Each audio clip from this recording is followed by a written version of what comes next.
자동이체가 설정된 어떤 계좌 자체에 대한 사용은 중단하시고 아까 말씀드렸듯이 새로운 금융기관에서 계좌 개설하셔서 사용을 하시는 것이 가장 좋다.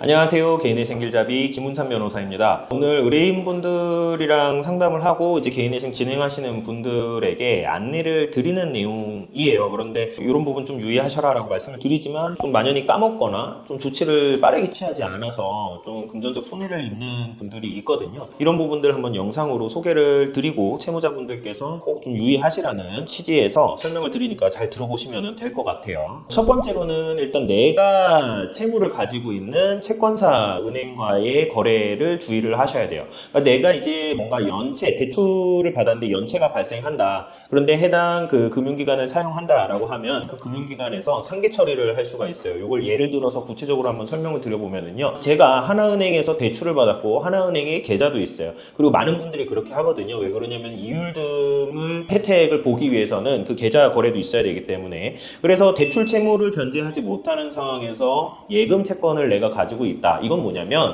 하나은행한테 내가 대출 채권, 그러니까 대출금을 줘야 되고요. 반대로 또 하나은행에서 예금 채권에 해당하는 돈을 가지고 올 수 있는 상방에 대립하는 권리가 있는 상황이에요. 이런 경우에 하나은행은 대출 채무를 채무자가 변제를 하지 못하면 가지고 있던 예금 채권에서 나 이거 돌려주지 않을게. 즉 상계 처리. 그러니까 쉽게 생각하면 퉁칠 수가 있게 되는 것이거든요. 그래서 이제 대출 채무 연체가 되고 이런 상황에서 계속 채권사 은행을 사용하게 되는 경우에는 불측에 내가 가진 예금 채권이 상계 처리돼서 빼낼 수 없는 그런 상황에 처해질 수가 있습니다. 그렇기 때문에 내가 이제 대출 채무가 연체가 시작될 것으로 예상이 되고 혹은 지금 연체가 된 지 얼마 안 됐고 개인회생을 진행을 준비하시고 계신다라고 한다면 내가 지금 대출이라든가 다른 어떤 채무가 없는 새로운 금융기관에서 계좌를 개설하셔가지고 사용하시는 것이 좋습니다. 두 번째는요, 이제 자동이체가 설정된 계좌의 사용을 유의하셔야 되는데요. 사실 이제 마찬가지 쟁점이에요. 그러니까 자동이체가 되어 있다는 거는 이제 채권자가 내 예금 계좌에서 돈을 빼갈 수 있다라는 거죠.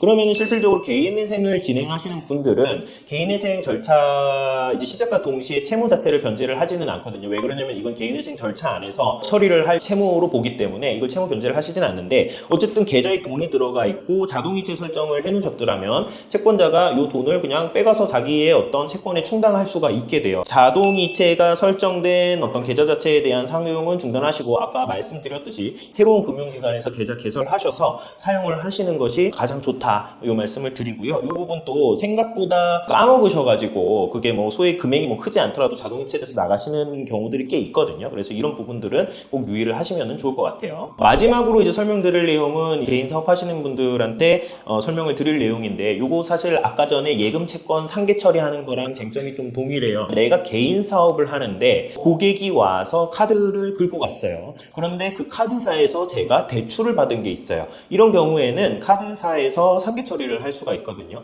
쉽게 예를 들어서 설명해보면은 제가 삼성카드에서 대출을 받았어요. 그럼 삼성카드사에게 반환할 대출금 채무가 제가 가지고 있는 거고 고객이 삼성카드를 이용해서 용역이나 어떤 서비스 대금을 결제를 했어요. 그럼 삼성카드사에서 저한테 줄 돈이 있게 되는 것이죠. 그런데 대출 채무를 제가 변제를 못하고 있게 되면 삼성카드사에서는 고객이 결제한 금원을 저한테 줘야 되는데 그 금원과 받아야 되는 대출금 채무를 상계 처리를 할 수가 있게 되거든요. 그래서 가급적이면은 개인 사업을 하시는 분들은 고객분들로 하여금 좀 내가 대출을 가진 카드사 이외의 카드로 좀 결제를 하도록 유도를 하시거나 아니면은 결제 대행사를 통한 무해결제 서비스를 사용을 하시는 것이 고려되고요. 이렇게 좀 조치를 해놓으시지 않는 경우에는 좀 불측에 좀 카드 대금을 받는데 상계 처리가 돼서 어려움이 발생할 수 있다라는 점을 유념하시면 될 것 같아요.